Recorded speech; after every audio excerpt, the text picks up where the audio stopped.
Marvel Studios president Kevin Feige recently spoke to the Movie Business podcast about the shift in MCU storytelling, specifically going from films only over onto also delivering Disney Plus TV series, and the steep learning curve that they had to go through to make it a reality.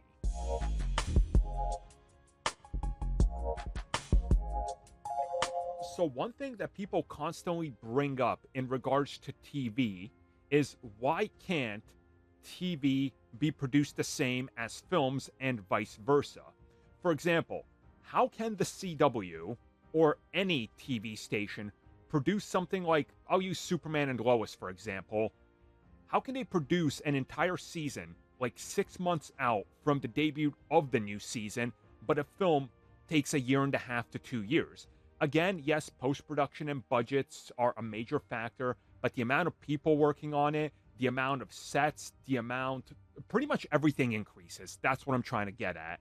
The moment you move from a $20 to $30 million TV series over to a $200 to $300 million film, everything increases and balloons. From paying everybody to how many people are on hand, to the costumes, to the sets, to everything. It just exponentially grows quickly.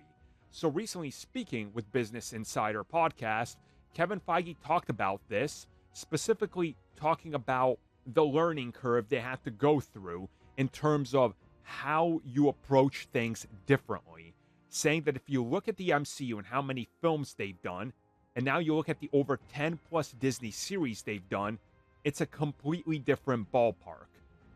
The way that they produce them, the post-production, everything, the fundamentals of everything they knew on film had to change from the ground up. From the amount of time and money you have on CG, to the amount of post-production, to the marketing. Every single development cycle was different, and he says that it was quite a different learning curve and quite a wake-up call, if you will, because they've never done something like that before. Now, again, people have, in some comments on these articles, brought up the Netflix side of things and Agents of S.H.I.E.L.D. Remember, that's Marvel Entertainment. Marvel Entertainment, prior to like 2019, was not a part of Marvel Studios. They were two completely separate entities. They didn't even talk to each other. So there was nothing there that they could like bring over, the knowledge. So he reveals that it's really kind of a learning process that's still ongoing. And they hope that this continues to be something that they evolve over and get better as time goes on, just like they did with films. And I think most of us hope for that same thing as well. Because one thing that they definitely need to get better at in terms of the Disney Plus series is, let's all be real, we can all agree on this, CG. That's got to get better.